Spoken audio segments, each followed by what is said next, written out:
played at high volume, preferably in a residential area.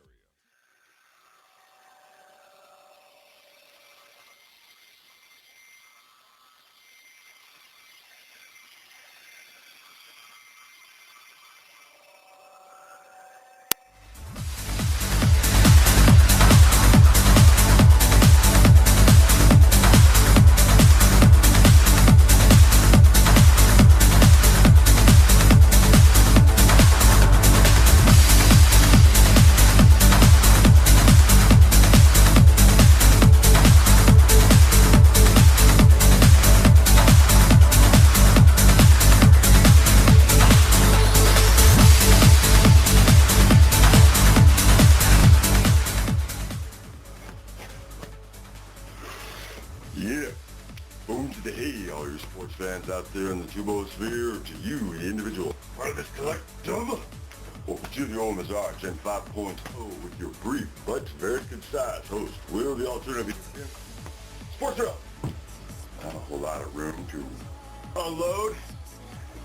Tight spiral on the OMSR set, start breaking stuff.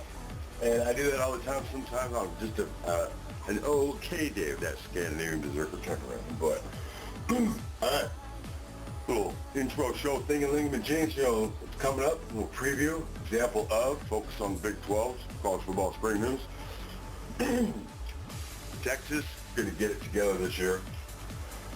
And then like some miscellaneous coming up here to the end, some reviews, and then I like to preview like some of your sleeper elements, the upcoming NFL draft. And you see this, Dakota State? Spin yourself all around, try to pump that ball out type deal. Yeah, all right, so the OMSR focus being pretty much narrowed in on college sports. We've got Dwayne Darn that ultimate sports fan, the OMSR mascot.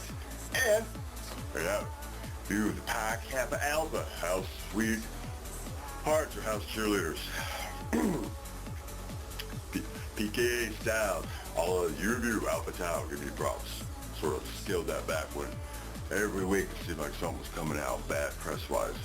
Not just bad press, because it was unacceptable fraternities to be allowed. What was going down to be taking place? For my part, at the U of U, University of Utah, no. One of many mantras here I espouse to you, the audience. Remind yourself that it's just sports, and therefore you must conduct yourself with class and dignity at all times, no matter what medium you're in. Got a little example here of that taking place. Beautiful Baltimore. There's a method to the madness. Wait for it. There's the segue. Yeah, I darn near fumbled the tight end all over the OMSR set. So I was like, ow. The titanium Oakley is almost just completely shattered. Would have been kind of a bummer. They don't make these anymore, and they weren't cheap. Never seen Baltimore look so beautiful, frankly. Yeah, so I'd like to adopt here as the OMSR flag girl, of which they're the only one. Stunning right there. Just absolutely, I was just so taken by this guy. I'm going to come out and say it. Where are all the white people outraged in your city as well? I'm not seeing that a whole lot by day. Having walked a lot of the coverage taking place here nationwide, unacceptable. Alright, and I'm qualified to say that because it might stun some of my African American viewers, which I have more than my fair share. There are some of us white dudes back in the day in the 80s who actually have a few years worth to match some black people's lives in terms of very bad comic experience. The Will in a Box. Down here in the corner, no profile, low drag, high speed, except on these longer episodes. I know it sounds sort of like a misnomer. Chime in a little bit from time to time, what's coming up on the minority side of things in terms of the highlight lengths. The bulk of the highlights come up after, but the segue is going to be about this notion of the Big 12 would have done better last year had there been a conference championship game to better align the TCU Baylor situation. To which gives me the example, because I just can't let go of it, this conference realignment that was all predicated on the BCS, which should have been done because that was done and over with 2 years. Just wait for the contract renegotiation, then the conferences. maybe realign. Mountain West got all messed up. You could thank the Pac-12 for starting it. Everybody bailing on the Big 12, which was a stable conference. Officers think they get away with anything, but also scared to death in some cases. There's all these factors. You're already found guilty. And the reality is, the cops are in there with a terrible job. Their job is to go in there in their cars and stop people from breaking the law. That's the only job they got. And that's not going to create a lot of happiness when the only way you make a living is breaking the law. Yeah, Chris. And that's the horror. Yeah, that is the horror of it. And as we're talking, I'm getting tears in my eyes because I am from Baltimore. Very much from Baltimore. Grew up in the city, born in the city, and I still live outside of the city. And it's painful. Did you live in West Baltimore, the really tough neighborhood? I lived at one point in northeast Baltimore and northwest Baltimore. I did. And I live outside. We live in the suburbs now, but they're Baltimore City. How'd you get out? How did I get out? We just worked. And that's the interesting thing, and you hit on something. You try to work as hard as you can to stay away from what is anticipated or expected for you as a black person in this country, unfortunately. And it's hard work that gets you out of that. But I'm going to tell you this. I go into that community. My hairdresser is just blocks from Penn and North. I mean, you know, when I was a kid, there was a nightclub that we used to frequent on that street called Odell's. The school headquarters for Baltimore City is on North Avenue, just blocks down the street. And you also have this wonderful community called Bolton Hill, a rich enclave of brownstones just blocks from Penn and North. And then you also have... Is that African-American neighborhood? No, it's not. No, it's not. But... It was gentrified.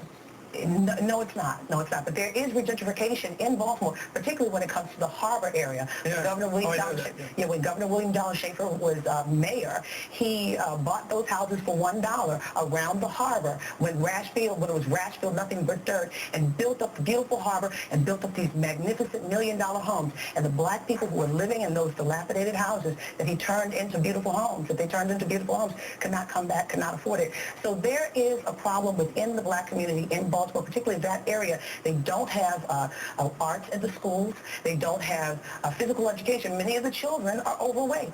Then you see a lot of people that have nothing to do. They're on the corner. And I did talk to some people today on that corner on Penn and North, and I asked them about the report. They're waiting for the report. And there's a level of expectation that's not going to be met. People are going to be very upset. I think you've got a real problem with this simple fact. Don't promise something you're not going to deliver, and don't let it simmer out there. It's brewing. Governor, thoughts quickly. I think it's really, I look back at the 60s, there's some things here that we could have some hope for. It's nice to see some white people in the street protesting this. They never would have seen that during the riots in '68. This is not as violent as it was in the 60s, but I think April has hit it right on the head. This is not just about Freddie Gray at this point. This is about economics. Thank you, Howard Dean. Yeah. I mean, I sort of realized that the day after, plus I was watching the coverage. Maybe I shouldn't have said that, calling out all my fellow, Caucasians. For those of us of Scandinavian, in particular descent, of the berserker class, we're going to call it out the way it is, man. And the way we see it, not trying to sound like I know it all, but they look a certain way based on the appearance of it right away. But I'm glad to see that that finally kicked in. How many more cities this could spread to? We have no way of knowing. It's just bad policing.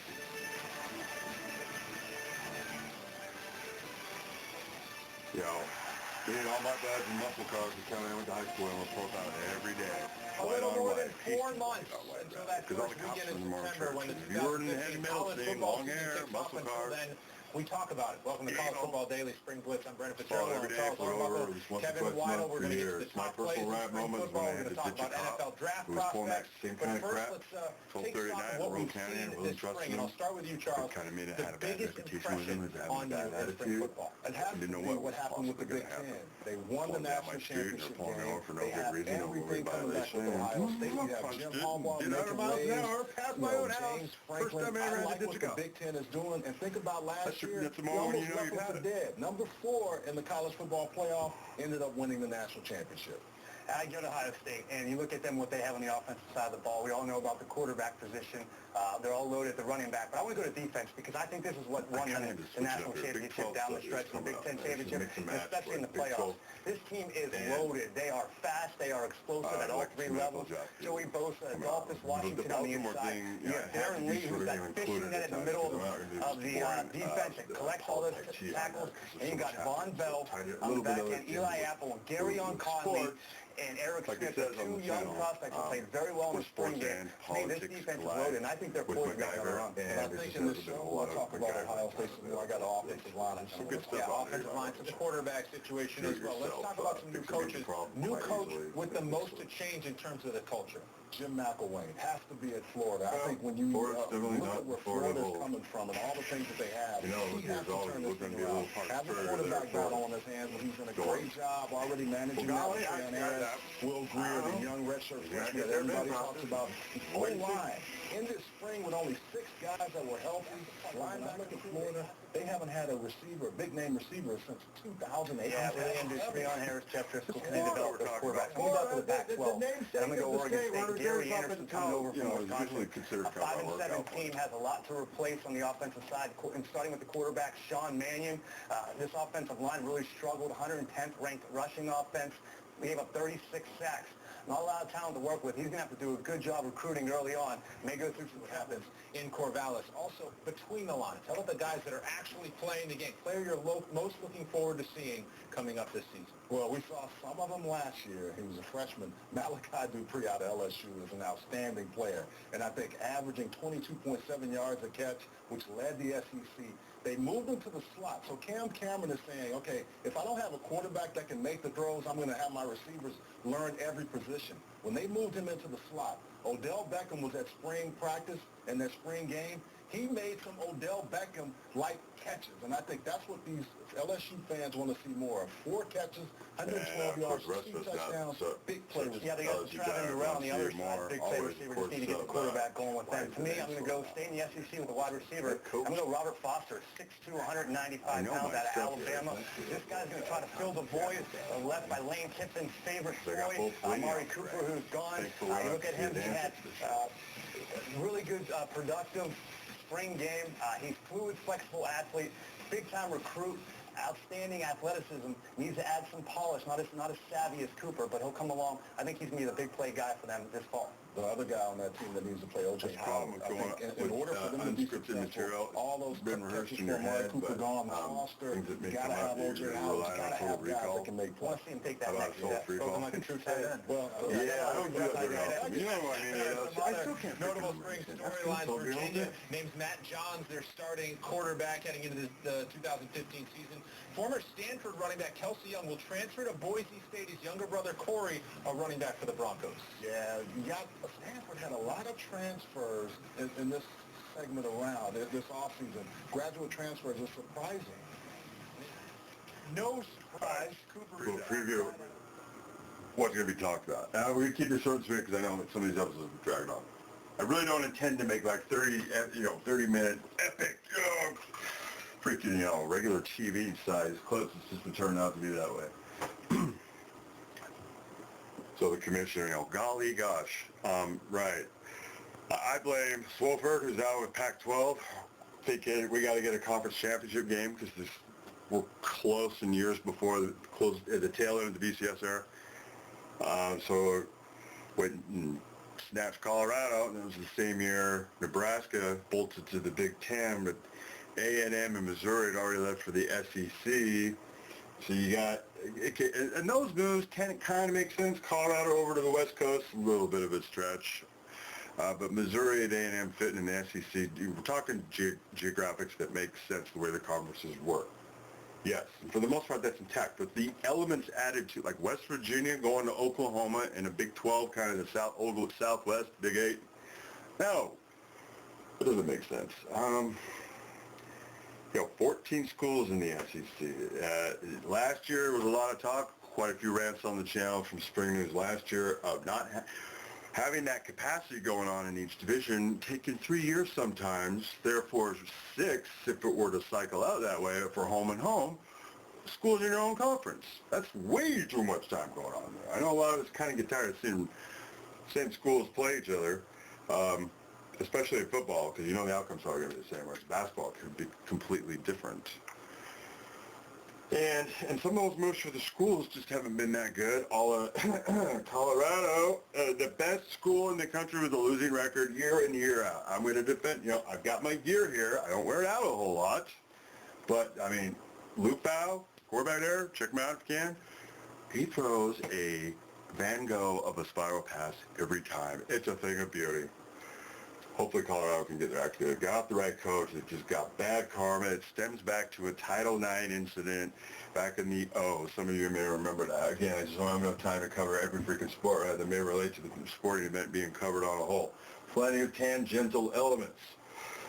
But coming back to this whole notion that the Big 12 would have done better with conference championship game, or that they did, the fact they didn't declare.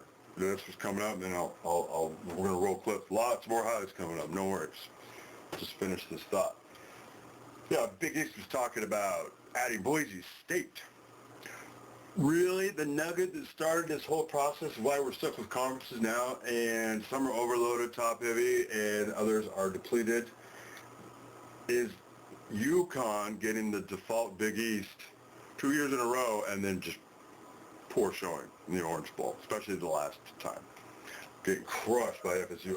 That's what's going on here. You guys decide. Plenty more highlights coming up. Make sure to check out the tail end there. I got the OMSR flag girl synced up to the techno. No silly DUIs while they're out there. Real quick. Have played one more good opponent, we might have been able to demonstrate that we were good enough. The Big 12 began the season with high hopes. Oklahoma, fresh off a Sugar Bowl win against Alabama, was preseason number 4. But in early October, the Sooners began a nosedive. And mayhem ensues in Fort Worth. The win vaulted TCU into the top 10. But the very next week, the Horned Frogs blew a 21-point fourth-quarter lead against Baylor. And the Bears win over TCU, 61-58. The Bears could have been the Big 12's one true champion if they had won out. But an ambush in Morgantown put an end to Baylor's undefeated season. There's Trick and three-step drop throw. The time is in the end zone. White's open wide. Makes the catch. Touchdown! The Mountaineers knock off number 4 rated Baylor. Baylor and TCU would both finish with one loss. Both had a chance to claim one of the 4 spots in the college football playoffs. Sensing this, the Big 12 backed down on its one true champion stance. But it was too late. When the music stopped, the Bears and Frogs were both left out of the playoff picture. Try to find 4 better than Baylor with the wins that we've had, the quality wins we've had. You're not going to find it. Yes, we wish we'd been there. Do we think we can play with teams that are in? Yes. TCU did find some redemption on New Year's Day. The Horned Frogs demolished Baylor and TCU were left out. The narrative was no Big 12 championship game hurt these two teams. What was more significant, the lack of a conference championship or weak non-conference scheduling by those two? Well, I think in the end it was a lack of a conference champion. But if you remember, Anish, and you and I had a chance to talk about this, they were trying to get 2 in for the price of 1, and that's what bit them in the rear end. Had they gone back, and like they said from the start, we have the ability to be able to pick a champion, they would have probably gotten that champion in. Now, there is an expectation that the NCAA will approve deregulation to the point where leagues like the Big 12 can have a championship game without having 12 teams. There's still some folks within the Big 12 that are split on that. Is this league good enough from top to bottom where they don't need a conference championship going forward? I think any league needs a conference champion. I mean, you have to be able to, at the end of the day, say, we're the best, and here's why. And now, they didn't do that last year, but I will tell you this. They're pretty strong from top to bottom. This is a pretty good conference. They've gotten better, and you can take a look at them. You know, all the teams that are in there. Baylor and TCU were right in the middle of the thing at the end of the year, but you still had Oklahoma State. You had West Virginia could score a lot of points. There's some teams in there that are good, solid football. September 5th, the Texas Longhorns. They have a quarterback situation as well. The incumbent, Tyrone Swoops, taking on redshirt freshman Jared Hurd. Both were serviceable. Swoops, 17 of 31 for $159. Hurd, 20 of 29 for 177 yards. Afterwards, Charlie Strong and Tyrone, still the number 1 quarterback on the depth chart right now. Swoops said last year he felt he was thinking too much, so maybe things are slowing down just a touch for them. He's got year 1 in his rearview mirror. And again, Swoops, that rushing touchdown in the spring game. There you see the numbers. The Twins, the Foremans, leading receiver, leading rusher, hoping to pay dividends come the fall here in Austin, Texas. So year one of the rearview mirror for Swoops, who was kind of thrust into action maybe a year sooner with David Ash and the concussion issues and had to leave football. So Swoops now with year two straight ahead in his windshield, so to speak. What do we expect? You'd expect to take a big jump. Most players, like teams, take their biggest jump in the first year to the second year. Just like a team does usually in the middle of the season, you'll see them between the first week and the second week, you see them take a big jump. Same thing can be said for players. With Swoops right now, a year ago, you could see, and I had them, and you could see when he would drop back, he wasn't quite sure, is this where I need to be, or do I go, and just that split second against a well-coached defense, you're dead. That's what you want to see. You want to see the decision-making process be quick, come off the ball right away, know where to have to go, see the coverage, boom, ball comes right out. If he shows that, he's got a big arm, he has run capability, that's a big question mark that's answered. But there are more, Matt, and that's the problem down there, and he knows it. His offensive line has to play better, and they have some rebuilding to do on the defensive side, so he's got some things to do. The good news is they've recruited pretty well. They have, like Jefferson, one of the many talented, trying to put up that fence around the area, which Baylor has come into. Texas A&M has come into since. Those are the best of the best. Now time for the goofiest of the goofy. Dakota State, it's an NAIA school in Madison, South Dakota. The Trojans playing dizzy punt. Hey, this looks like Buck trying to punt normally. And look at you right there. All right. Dizzy bat, 12 revolutions. We edited this for time, but I did do the full 12 revolutions. I was impressed. Josh started behind me. Look, you gathered yourself. Gathered form, Alex, contact, stand on it. High school tight end form. Hey, high school tight end, I also did the punting. In some high schools you play lineman. Josh, not so much. Josh Parcell, our safe plant. How's that grass taste? Yeah. Oh, man. It tastes better than what the geese left behind because they were there as well. Ooh, that wasn't first. Fuck, you didn't go with the dizzy bat. Couldn't make it today. You said bad knee? Bad knees. I'm not going to make them any worse. What does a bad knee do to it?